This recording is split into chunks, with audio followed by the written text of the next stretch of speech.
আজকে আমরা আলোচনা করব শিশুদের জন্য একটি গুরুত্বপূর্ণ ভিটামিন সিরাপ রিবাম কিডস সিরাপ নিয়ে। এটি হলো একটি মাল্টিভিটামিন এবং কড লিভার অয়েল সমৃদ্ধ সিরাপ যা শিশুদের শারীরিক ও মানসিক বিকাশে গুরুত্বপূর্ণ ভূমিকা রাখে। ছোট শিশুদের অনেক সময় খাবারে অরুচি থাকে, পুষ্টিকর খাবার ঠিকমতো খেতে চায় না, ফলে তাদের শরীরে ভিটামিনের ঘাটতি তৈরি হয়। এই ঘাটতি পূরণে রিবাম কিডস সিরাপ অত্যন্ত কার্যকর। প্রতি 5 মিলি সিরাপে রয়েছে ভিটামিন এ 2000 ইউনিট, যা চোখের দৃষ্টি ভালো রাখে, রাতকানা রোগ প্রতিরোধ করে এবং রোগ প্রতিরোধ ক্ষমতা বাড়ায়। ভিটামিন ডি 200 ইউনিট, যা হাড় ও দাঁত শক্ত করে এবং রিকেটস প্রতিরোধ করে।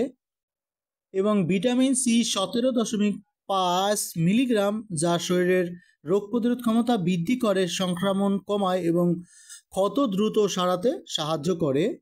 ভিটামিন বি গ্রুপ যেমন ভিটামিন বি1, বি2 এবং বি6 শিশুর স্নায়ুতন্ত্র সুস্থ রাখে, ক্ষুধা বাড়ায়, হজম ভালো করে এবং মস্তিষ্কের বিকাশে সাহায্য করে।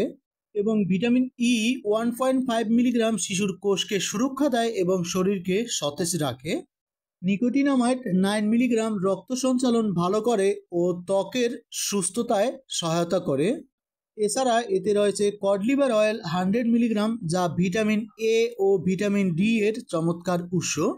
এটি শুধু হাড় শক্ত করে না, বরং শিশুর রোগ প্রতিরোধ ক্ষমতা বাড়ায়, ঠান্ডা কাশি কমাতে সাহায্য করে এবং মস্তিষ্কের বিকাশে গুরুত্বপূর্ণ ভূমিকা পালন করে। রিবাম কিডস সিরাপের মূল কাজ হলো শিশুদের শরীরে ভিটামিন ও মিনারেলের ঘাটতি পূরণ করে, শারীরিক বৃদ্ধি ও মানসিক বিকাশে সহায়তা করে, হাড় ও দাঁত মজবুত করা, চোখ ও ত্বককে সুস্থ রাখা, রোগ প্রতিরোধ ক্ষমতা বৃদ্ধি করা এবং বারবার অসুস্থ হওয়ার প্রবণতা কমানো। এটি বিশেষ করে খাওয়া দাওয়ার অরুচি থাকা শিশু, দুর্বল শরীরের শিশু, পড়াশোনায় মনোযোগ কম থাকা শিশু, যারা বারবার সর্দি ও কাশি সংক্রমণে ভোগে, তাদের জন্য বিশেষভাবে উপকারী। মনে রাখতে হবে, এটি কোনো সাধারণ সিরাপ নয়, বরং এটি পুষ্টির সম্পূরক। তাই সঠিক ডোজ শিশুর বয়স অনুযায়ী ডাক্তার বা ফার্মাসিস্টের পরামর্শে দেওয়া উচিত। সাধারণত এটি খাবারের পরে খাওয়ানো ভালো, যাতে হজম সহজ হয় এবং কার্যকারিতা বাড়ে। এরকম আরও তথ্যবহুল ভিডিও পেতে অবশ্যই আমাদের চ্যানেলটি সাবস্ক্রাইব করবেন এবং ভিডিওটিতে একটি লাইক দিয়ে এবং ভিডিওটি শেয়ার করে সবাইকে দেখার সুযোগ করে দিবেন। ধন্যবাদ। সুস্থ থাকবেন, ভালো থাকবেন।